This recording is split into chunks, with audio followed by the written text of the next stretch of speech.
Hey everyone. Uh, about a year or two ago, I did some videos about Punisher comics. I really like the Punisher. He's one of my favorite Marvel characters and one of my favorite comic book characters in general. So I've been reading through some of his earlier appearances. I've done a video on his first appearance in Amazing Spider-Man and a video about some follow-up appearances he made, and then the black and white Marvel magazine comics he appeared in, so now I'm going to talk about The Circle of Blood, which was his first limited series, his own comic outside of the magazine. Now, I remember when I was younger, I found the first two issues of this. I read it and I was kind of unimpressed. I wasn't really super into it. It was okay. But anyway, eventually I found the other issues, and then I got this really nice hardcover collection of these. Oh, and I love that image on the back of him in front of the graffitied wall. That is so cool. The Circle of Blood comics did have some amazing covers. They're one of my favorite things about these comics, is the covers. Hmm. Well, there's that famous cover. Him screaming with the two guns. Oh, and then this is also a famous cover. Him in front of that target thing with the smoking gun. These two aren't quite as famous. I do love this one, though. And this one of him peering into a window with some gangsters inside. Looks like they're going through weapons. And then this... Oh, yep, the final cover, I think? Oh, it was the paperback cover, alright. Oh, and then there's some other covers there. This is a really, really nice hardcover. I'm guessing... Oh, and then there's even, like, these little Marvel Encyclopedia entries in the back. A big version of that, which his face is right in the middle, so you can't see the front of his face very well.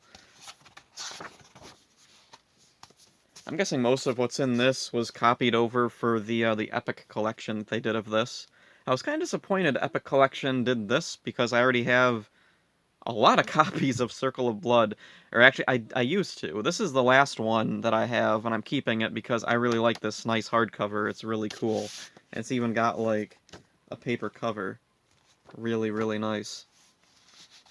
Anyway, all the other ones I sold by now.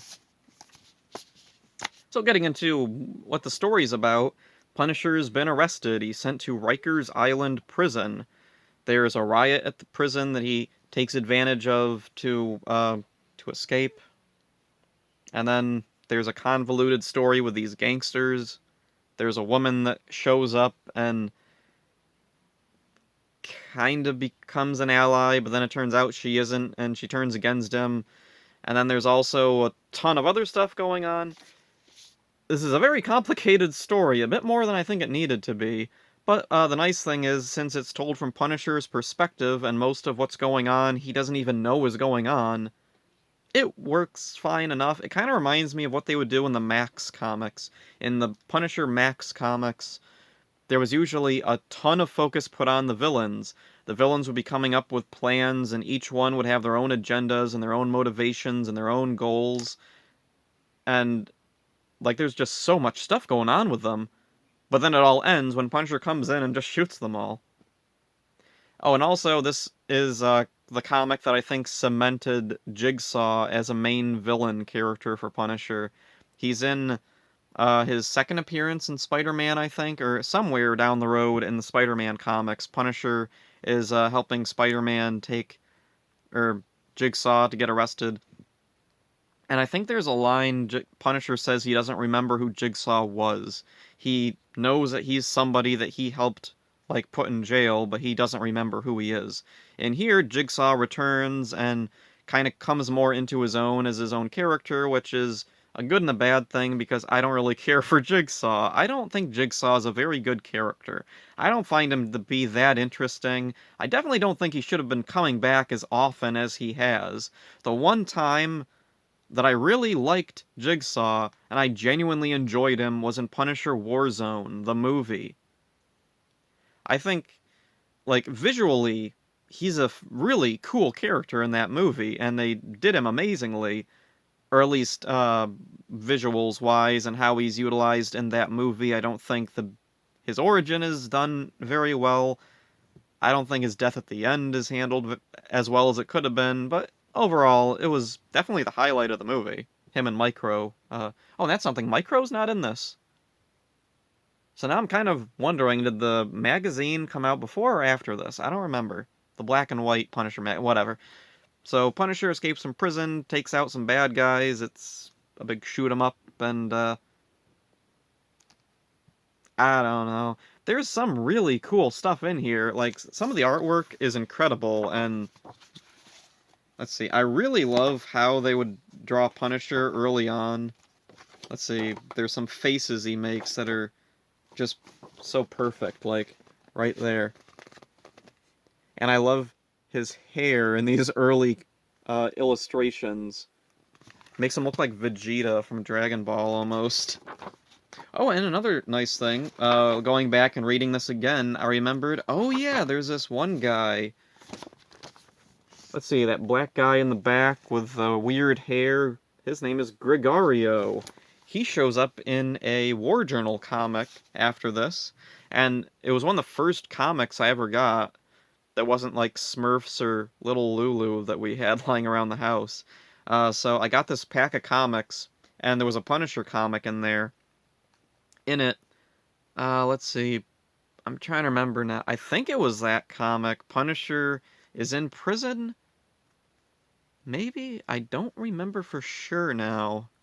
Oh well, whatever. Anyway, he makes friends with this one guy, and then that guy gets punched in the face, and the guy who punches his buddy in the face is this dude who says, "Remember me, your old pal Gregario." And I was like, wow, he must have had some kind of big backstory, right? And some big connection with Punisher. No, not really. He's just a thug. I'm kind of surprised they brought him back at all. Anyway, there's another cool illustration, Punisher with the weight there. Oh yeah, and there we got, so Gregario is kind of a clever character. He knows how to make, like, a little makeshift silencer for a gun that they have in the prison for some reason. Yeah, the prison's not very good. It's corrupt, and everyone's taking bribes from everyone else, and... Oh yeah, there's a part in this I love where, let's see, Punisher sees this police officer who lets a bunch of bad guys through, including himself.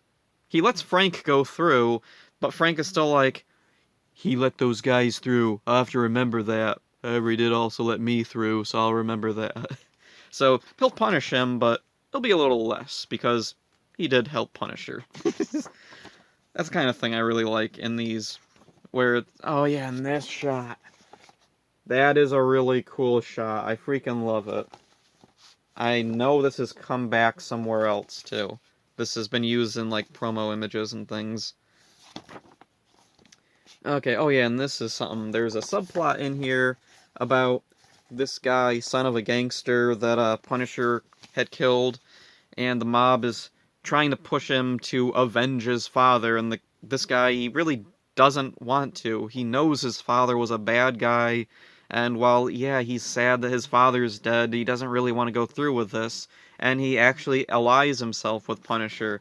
He's, like, following Punisher for a while. Punisher knows he's following him, and he confronts him, and he's like, why have you been following me? And the guy's like, the mob wants me to kill you because you killed my father, but I don't care. I want to kill them. And so then Punisher keeps him around, kind of as an uneasy ally, and then later he pushes him out of the car. He doesn't appear to die, but then he doesn't show up through the rest of the comic, so I don't know. Also, there's this image of Punisher that I really like right here. Also, he really does look a bit like Vegeta there, with that face and that forehead. One of the really cool things with this, and I can understand why this stood out when it came out, Marvel was mostly well known for superheroes. That's their main thing. They have dabbled in other genres. The old Nick Fury comics were military comics. There were the Nam comics. There was horror comics, but the main thing that came through was superheroes, and Punisher is definitely not a superhero. He's not even always a good guy. He's like anti-hero in every sense of the word, when he's written well. So yeah, when this came out, I can definitely see what the appeal was, and I remember reading articles about how this sold out, and comic stores couldn't keep up with the demand for the Circle of Blood comics, and I can totally understand why, because this was such a unique and different thing. Looking back at it, the story's not anything too amazing, because of what came afterwards with Punisher and how much farther they went with the character, all the amazing things that have been done since with the character. But I really respect its place in history. It is a really cool comic. If you're a Punisher fan, definitely check it out because it's a great look into his origins and his history and how he's evolved up till now. Which, speaking of which, I'm not too big of a fan of the current Punisher comics. I really want a return to how those comics were in the late 80s, 90s, early to mid 90s, not so much the later 90s where the comics got really weird. But yeah, I like the crime stories with Punisher. They're really cool, and there's some bits of this that I really, really appreciate. But yeah, it's not my favorite, but I don't know. I can't help but respect it for the impact it had on the character and how it helped really set up a lot of what we know about Punisher today. So yeah, that's it for this one. Hope you enjoyed it. See ya.